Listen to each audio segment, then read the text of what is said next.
গরিব অসহায় সরকারের কাছে আমার একটাই দাবি, একটাই অনুরোধ যে আনসারদেরকে ক্ষমাশীল দৃষ্টিতে দেখে, তাদের ভুল হয়েছে যেহেতু তারা বন্দি জীবন যাপন করতেছে সেই কেরানীগঞ্জ জেলখানায়। বাবা, তাদের চোখের পানি দেখলে আপনারা কান্নায় বুক ভেসে দেবেন। তারা কান্নাকাটি করে বলতেছে যে আম্মু বা স্ত্রীকে বলতেছে যে তোমরা যেভাবে পারো আমাদেরকে জামিন করো। তার কারণ আমরা ভুল করেছি, আমরা তো আর সেই ভুলটা ওদের কাছে প্রকাশ করতে পারতেছি না। আমাদের দাবি দাবা নিয়ে গেছি, আমরা তো অন্য প্রসঙ্গে কথা বলি নাই। আমাদের দাবি দাবা শুধু এতটুকুই যে আমাদের 6 মাস যে রেস্টটা এটা বাতিল করা হোক, দেখে আল্লাহর ওয়াস্তে মাফ করে দিয়ে তাদেরকে আপনারা ক্ষমাশীল দৃষ্টিতে দেখে তাদের জামিনের ব্যবস্থা করেন। যদি ভুল হয়ে থাকে আমি মা হিসেবে বা আনসার সদস্যর পরিবার হিসেবে আমার যেটা কথা যে তারা কোনো ভুল করেনি, তারা তাদের দাবি একটাই যে আমরা এত শ্রম দেই, আমাদের সেই শ্রম অনুযায়ী আমরা মূল্য পাই না, বেতন রেশন পাই না। তাই তারা তাদের দাবি নিয়ে এসেছিল চাকরিটা সরকারকরণ করা হোক, আমাদের 6 মাস যে প্রথা যেটা আছে ওইটা বাতিল করা হোক, 6 মাস রেস্টটা, এই দাবিতে তারা আসছে। তারা তো অন্য কোনো ষড়যন্ত্র বা অন্য কোনো কুসংস্কার নিয়ে আসেনি। আমার ছেলের উচ্চতা হচ্ছে 5 ফুট 10 ইঞ্চি। আল্লাহ আমাকে পরিপূর্ণ আমাকে একটা ছেলে দিয়েছে। আমার 4 ছেলে 1 মেয়ে। তার বাবা হার্টের রুগী, স্ট্রোক করছিল।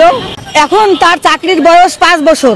সে অনেক জায়গায় ট্রাই করেছে, সেনাবাহিনীতে, বিজিবিতে, পুলিশে, নৌবাহিনী, বিমান বাহিনী, সব জায়গায় পরীক্ষা দিই, সব জায়গায় টিকে। কিন্তু আমরা দুঃখের বিষয়, আমরা গরিব অসহায় মানুষ। তার বাবা একজন শ্রমিক মানুষ, অন্যের বাড়িতে কাজ করে।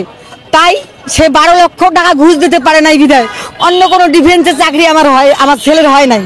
তাই আমার ছেলের দক্ষতায়, যোগ্যতায় সে আনসার পরীক্ষা দিয়ে, সাধারণ আনসার পরীক্ষায় সে টিকে, সে সাধারণ আনসার চাকরি পাওয়ার পরে সে দীর্ঘ 5 বছর যাবত চাকরি করতেছে। এখন তার বাবা একজন হার্টের রুগী, বিছানায় তার অবস্থান। এখন সে তার পরিবারে, আমার 4 ছেলে 1 মেয়ে, বৃদ্ধ বাবা, মা, ভাই বোন, তার স্ত্রী, সন্তানকে নিয়ে, তার একটা মেয়ে, আমার একটা ছেলের একটা মেয়ে, স্ত্রী আছে। আমার সদস্য সংখ্যা পরিবারে 10 জন মোট।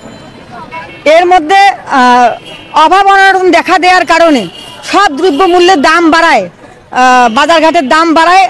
মানে আনসারদের সবাইয়ের কথা যে আমাদের 3 বছর চাকরি, সাধারণ আনসারের চাকরি 3 বছর করে সেও চাকরি নেওয়ার সময় তারাও ঘুষ নিয়ে তারপরে এই চাকরি কিন্তু হয়েছে। কারো কাছে 2 লক্ষ, কারো কাছে 1 লক্ষ এভাবে ঘুষ নিছিল।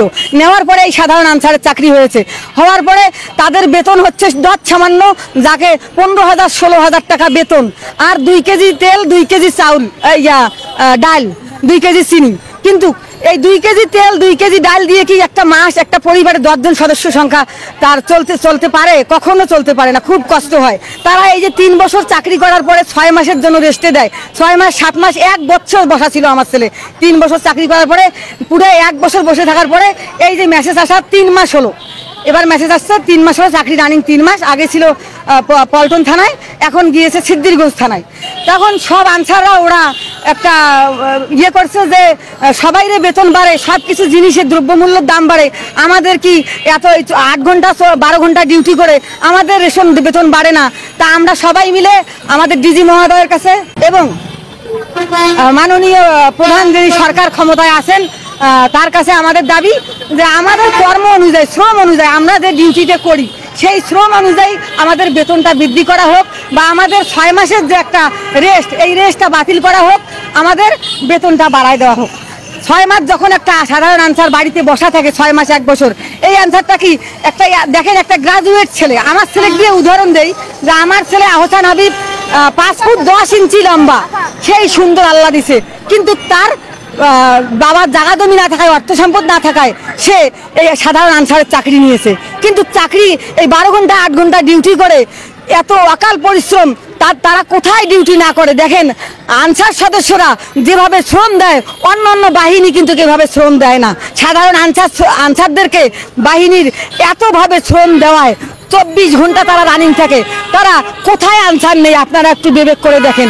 পাসপোর্ট অফিসে যান, শিক্ষা অফিসে যান, সমাজসেবা অধিদপ্তরে যান, সচিবালয়ে যান, প্রেস ক্লাবে যান, যেখানেই যান আনসার আছেই, আনসাররা আগে।